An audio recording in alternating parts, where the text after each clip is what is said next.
Another new and explosive report from Circa about your privacy rights. Sarah Carter and John Solomon just filed a new story with the headline, quote, declassified memos show FBI illegally shared spy data on Americans with private parties. Sarah Carter and John Solomon join us now with all the details.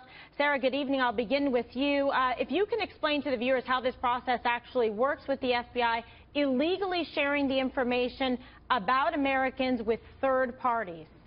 Yes, well, Kimberly, what we discovered through these documents, which were recently declassified by the Foreign Intelligence Surveillance Court, was stunning. What they said was that the FBI was illegally sharing warrantless spy data. That means they did not have a warrant and they were sharing it with third parties. And in one case, they shared it with a party. They didn't explain who that party was, but it was a forbidden party, a party that was not allowed to have this type of raw intelligence. Another thing that they stated was that not only did they do that, but they were intercepting communications, attorney-client privileged communications, without oversight. Wow. So very little oversight. This didn't happen once or twice. This was hundreds of times. And another thing that they mentioned was that there was very little oversight overall in what the FBI was accessing through the NSA database. And I think this is very concerning because this is the first time that we've actually heard that the FBI, not just the NSA, which John and I broke just several days ago, right. That the FBI itself was also dabbing into the database and moving raw intelligence around that actually affected our Fourth Amendment rights and our privacy rights as Americans. It's really unbelievable. This is an explosive story. It's really a bombshell in terms of the flagrant violation of people's privacy rights. I mean, John, were you shocked really at just sort of the extent of this and the far reach? I'd like to say it was, but I'm not. And the more that we dig into the spying that went on in the Obama administration and these expansion of powers, the more we see that the Fourth Amendment has been abused or certainly put at risk. And I think one of the things that you ask a lot of times, we hear a lot of talk in Washington about all these leaks. Where do they come from? Well, the more you pass this stuff down, it goes from the NSA to the FBI, then the FBI to private citizens. That's how you're going to get a trail of leaks. And I think that if they want to stop this, they've got to tighten it up. What do they do, Sarah, though, to tighten it up? John brings up a great point because everybody at home is frustrated. Like, really? They get this in check. What is going on that people literally don't feel that there's going to be any repercussion, any kind of criminal or civil repercussion for what they're doing, violating the laws here and violating the privacy rights of American citizens?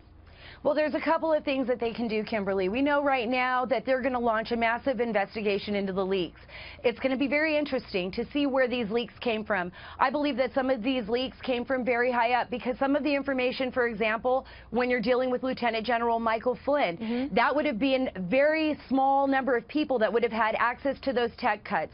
Now, if they talked about it and put it in emails, then that leak expansion could be a little bit wider, a little bit bigger, but still, according to my sources, it's very narrow. Another thing that I believe can be done is that Congress right now is planning on investigating this. Remember, Section 702 is coming up for review. This FISA Section 702, which allows the NSA to basically collect information on non-U.S. citizens overseas, and those incidental intercepts are happening where they're collecting Americans' information as well, is coming for review at the end of the year.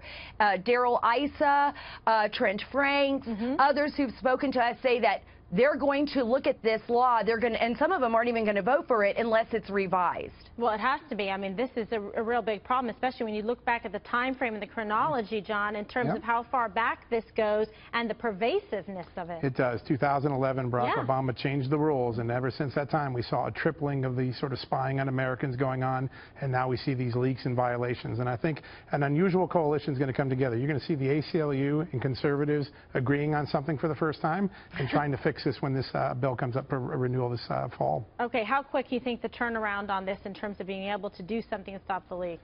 Well, they have to put someone, they have to arrest someone, right? They have to find someone and make an example. That's the fastest way to stop a leaking problem. But you just look, every day there are 10, 20 leaks. Even the British are mad at us.